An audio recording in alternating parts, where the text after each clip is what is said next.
Enciclopédia. Distribuição Sinapse. Os inimigos já tinham entrado à força na cidade, mas ele nem ouvia os gritos das pessoas que lutavam, nem o ruído das espadas. Sentado nos degraus da entrada de sua casa, só pensava nos desenhos que fazia na areia. Em determinado momento, um guerreiro romano passou correndo e pisou em um dos seus desenhos. O cientista indignado saltou sobre o soldado, gritando: "Não toque nos meus desenhos!" O preço dessas palavras foi a vida de Arquimedes, famoso geometrista, engenheiro e mecânico. O que o grande cientista da antiguidade estaria desenhando na areia? A prova de um novo teorema? Ou o projeto de mais uma maravilha da engenharia? Nunca saberemos. Também jamais saberemos como ele conseguia calcular a raiz quadrada de números grandes, como conseguia reduzir a cinzas navios inimigos com a ajuda de espelhos, assim como não saberemos muitos outros detalhes e episódios de sua vida. Felizmente, suas obras científicas imortais chegaram até nós e são tão atuais quanto há 2.500 anos. Arquimedes nasceu em 287 a.C. em Siracusa, na ilha de Sicília. Era parente de Hieron, governador de Siracusa. Quando jovem, viajou muito, conheceu muitos cientistas e familiarizou-se com os tesouros da biblioteca de Alexandria. Voltou a Siracusa já como cientista famoso. Suas meditações científicas podiam levá-lo para tão longe de si que chegava a esquecer-se de comer, beber ou cuidar de sua higiene.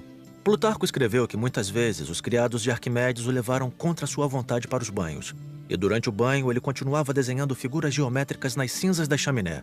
E enquanto estava sendo ungido, desenhava com os dedos em seu próprio corpo nu. Uma vez, Arquimedes pensava em um problema complicado que fora colocado para ele pelo Tsar de Siracusa. Precisava descobrir se uma coroa feita para o Tsar seria feita de ouro puro ou se o joalheiro adicionar uma porção de bronze no lugar do metal precioso. A coroa era de uma forma muito elaborada e Arquimedes teria que calcular seu volume. Pensando nesse problema, sentado na banheira, percebeu que uma quantidade de água escorria para o chão. Ao mesmo tempo, notou que o peso de seu corpo tornava-se mais leve. Então teve uma intuição, e em sua excitação correu nu pelas ruas gritando: "Eureka! Descobri!" E assim a lei da hidrostática, ou lei de Arquimedes, foi descoberta. A lei de Arquimedes diz o seguinte: a aparente perda de peso de um corpo imerso em um fluido é igual ao peso do fluido que foi deslocado.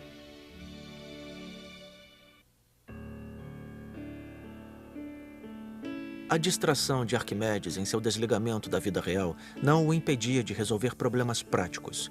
Diferentemente de seus contemporâneos, ele não encarava a ciência apenas como um capricho de uma mente sofisticada. Ele a usava como um meio para compreender as leis da natureza e como um instrumento para resolver complicados problemas de engenharia. Uma vez, em uma carta ao rei Hieron de Siracusa, o matemático afirmou que, dada a força, qualquer peso poderia ser movido. "Me dê um ponto de partida exato e eu moverei a terra." Hieron pediu provas.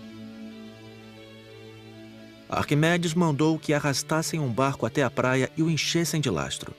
Então puxou o navio por uma corda que percorria um sistema de blocos sem qualquer esforço aparente.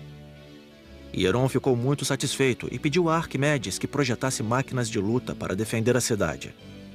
A história diz que ele foi autor de aproximadamente 40 descobertas, mas a grande maioria não chegou a nós.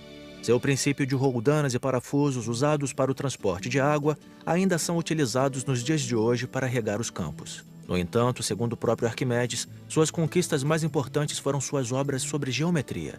Ele compilou fórmulas para calcular o quadrado para figuras de várias formas. Formou o grupo de poliedros semirregulares que mais tarde foram chamados de corpos de Arquimedes. E ele foi o primeiro a calcular e introduzir o π.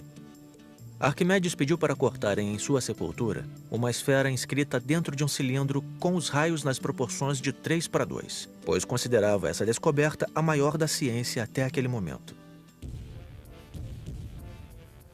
Em 214 a.C., Marcellus, comandante romano, foi para Siracusa, que apoiava Aníbal na Segunda Guerra Púnica.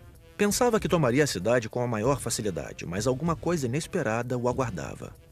O sítio de Siracusa foi descrito assim pelo historiador Plutarco. Seus habitantes ficaram tomados pelo horror diante do ataque duplo, por terra e por mar, dos romanos. E naquele momento, Arquimedes começou a usar suas máquinas. Imediatamente atirou contra as forças terrestres todos os tipos de mísseis e imensas massas de pedra que caíam com enorme barulho e violência. Nenhum homem seria capaz de enfrentá-las. Os defensores de Siracusa levantavam os navios no ar com o auxílio de uma mão de ferro ou bico semelhante ao de uma garça. Os puxavam pela proa deixando a popa abaixada e os jogavam no fundo do mar ou os atiravam contra as rochas. As mulheres de Siracusa, com a ajuda de espelhos de bronze, dirigiam raios de sol para os navios romanos, e devido a isso, eles se incendiavam. Graças aos inventos de Arquimedes e aos sistemas de água subterrâneos que ele também criou, Siracusa conseguiu enfrentar os ataques dos romanos durante 2 anos.